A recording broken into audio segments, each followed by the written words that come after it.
main character, Hazel, in the new Fairly Oddparents, is a cool character. She's such a good person and is a nice balance to Cosmo and Wanda, especially with Wanda becoming almost as chaotic as Cosmo. And I really liked how Cosmo and Wanda became her godparents. She doesn't seem miserable, she has great parents and a brother and makes friends easily. Her biggest problem is that she overthinks a lot and she really misses her brother, which gets solved pretty fast. And the way she gets Cosmo and Wanda isn't from being granted them. Those two retired and happen to be her next door neighbor, and when they see her struggling, they can't help but help her. The situation puts them together and we don't have to complain about Hazel not really needing godparents. Except they almost immediately say nuts to that and reveal that Hazel was supposed to get a godparent, just not Cosmo and Wanda. Sure, it's an easy way to set up some conflict and a recurring villain, but like I said earlier, I don't see what about her situation warrants getting a fairy. Again, her brother shows up anyway and there's no other external sources of conflict she really deals with, but hey, she made a million wishes pretty fast, so I guess the fairies know how to pick them. Plus, I bet Cosmo and Wanda's job feels so much easier going to Hazel from Timmy the Menace. With so many characters making their return in the new Fairly Oddparents show, it really is just a guessing game of who's coming back next. But in the newest episode where Hazel makes a dental wish, we get to see the superstar herself, Tooth Fairy. And maybe it's the shock of how much Jorgen, Cupid, and Perry have aged, but I'm legitimately surprised that the Tooth Fairy looks exactly the same. Also, it makes more sense for the fairies not to age considering how long they live. A new thing that she does is tooth placements. She takes teeth from under other kids' pillows and moves them over to whoever wished for a new tooth, which is so gross. It would take me so long to be okay with someone else's tooth in my mouth. The episode is Hazel dealing with her new tooth that has a mind of its own. But the funniest thing that happens is when the Tooth Fairy holds a celebration for her program, Jorgen is there, and while everyone is a little put off by her new venture, Jorgen is fully supportive and fully in love, it still seems. But the Tooth Fairy doesn't acknowledge him at all. I wouldn't be surprised if Jorgen has been trying to win her back for who knows how long.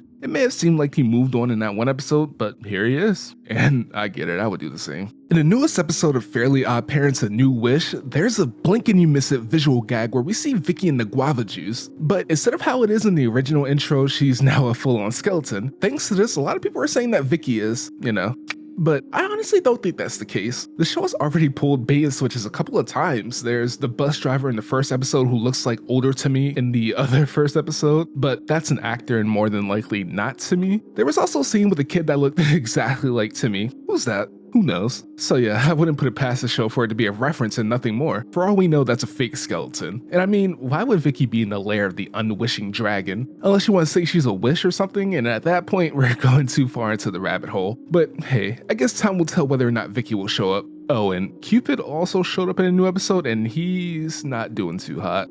Very recently, there's been a lot of talk about Fairly Oddparents' new show, mostly about the characters that have come back because it's always fun to see what happened to the characters. And for the supervillain Vicky, she was all bones sans skin. And while people thought that was the real Vicky, the newest episode finally shows us Vicky. She looks mostly the same, though noticeably older. They do have a funny little reference to Chip Skylark's Icky Vicky, and he looks a little different. It seems that Vicky's new grift is that she's a party princess for children's birthdays where she immediately takes the kids hostage and makes them work to make her money and prep for her next party. It's kinda genius, honestly. She's just as unhinged, manipulative, and evil as she always is, but now she has the experience and they played up to it. The new characters were kinda no match for her, and in a sort of cathartic moment, thanks to Cosmo and Wanda being in human form more often, they're able to scare away Vicky, and they remark how they wish they realized she was weak to adults when they were with Timmy. It's good to see Vicky back like she never left, and the episodes have some fun references and some actually good plot development. And hey, Cosmo and Wanda actually name-dropped Timmy, so I expect him soon.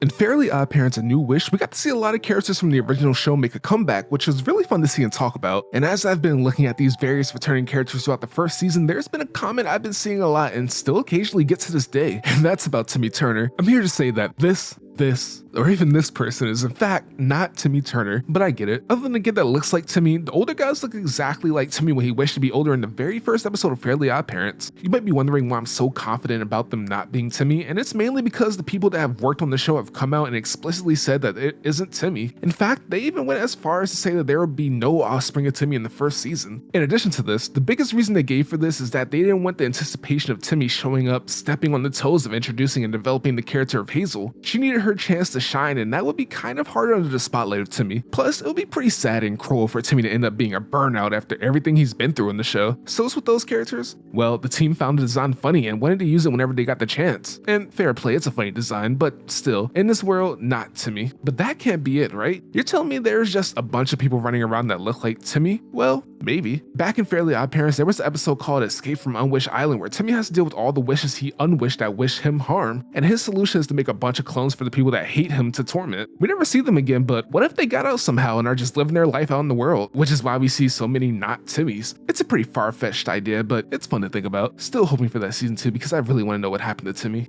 In the new Fairly Oddparents show, A New Wish, we got to see Poof, aka Cosmo and Wanda's child, all grown up. He's even grown past his old name and goes by Perry now, having a god kid of his own, which kinda didn't work out if we're being honest, but hey, the first god kid is always the hardest, especially when said god kid is a bit of an a-hole who tries to take over the world with an army of anti-fairies. What can you do? And while there's a lot of things I love about Perry, one thing that really stuck out to me is his personality. I doubt he even realizes it because it was before his time, but he acts a lot like his dad Cosmo. In particular, the Cosmo we see in the Oh Yeah cartoons era and in the first season. He wasn't always the moron who would cause shenanigans because he simply didn't know any better or was just being willfully ignorant. He was a suave and charismatic individual who had some pretty smart quips and played off the others well. He definitely wasn't dumb and was another straight man to Timmy and Wanda, which is probably why he got changed. 2 chaotic monkeys is better than 1. Still, I loved old Cosmo and I'm glad to see Perry carrying the torch. He's still pretty silly, but it works together. And I mean, when you're around Cosmo and Timmy for so long, you're bound to get a little more chaotic. Look at Wanda. With the show coming to Netflix, I hope this means there's a better chance for it to get a second season. I want to see what happens to Perry, and I still want to see Timmy,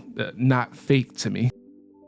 We all know how Fairly Oddparents started to go downhill in the later seasons, and some people point to Chloe as a big reason. To me, I look at how the show slowly started to phase out all the side characters we come to love. And with the new show, A New Wish, it was definitely a toss-up of who will make an appearance. Cosmo and Wanda seemed pretty separated from their past, but we did see Jorgen, so who knows who will be next. And with the newest episodes, we have fun character introductions that brought back old characters in a really fun way. The big one is that Cosmo and Wanda's son Poof becomes the godparent of Dev Dimmadome. Yeah, those Dimmadomes. He goes by Perry now, and to my surprise, they aged him up. He reminds me a lot of Pilot Cosmo. He kind of acts like a mix of him and Wanda. In fact, you can see it in his hair. He has Wanda's spiral and Cosmo's spike, and it also looks like a mix of their colors. And he wasn't the only one that showed up. AJ turned into Luther from Umbrella Academy, and he owns his own institute, seeming to be just as smart and genuine as he once was. Crocker is a janitor at the institute, and just as obsessed with fairies. He even name drops Timmy. Now I'm just waiting for Timmy and Chester to show up. With Poof coming back in Fairly Oddparents A New Wish, it was only a matter of time before his anti-self showed up. And yep, I'm talking about the evil articulate Floop, or I guess it's IREP now, Perry backwards and all that. Which is pretty interesting because if a fairy changes their name, the anti-fairy also has to change their name, which sucks so hard.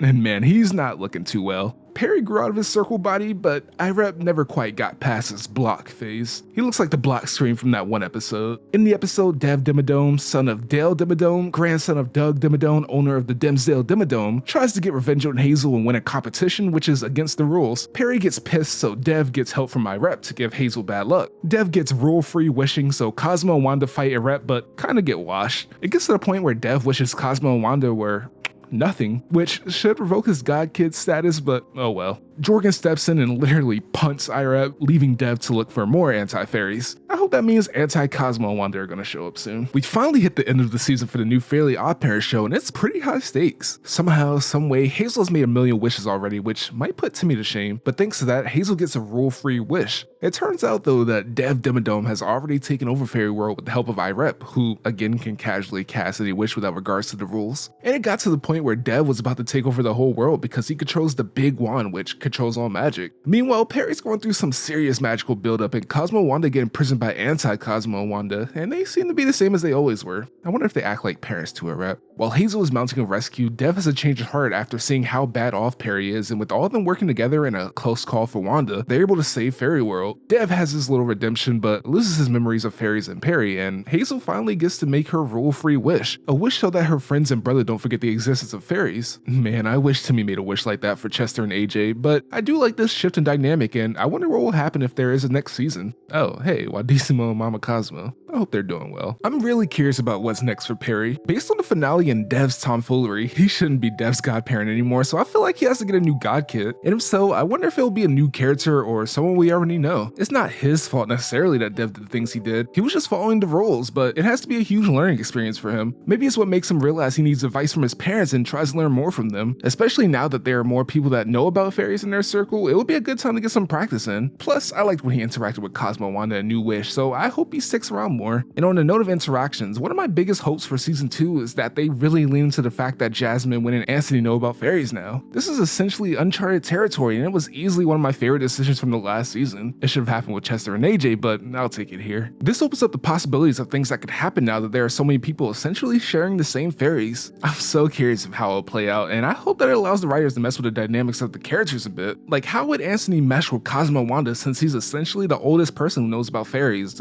minus Crocker, he doesn't count.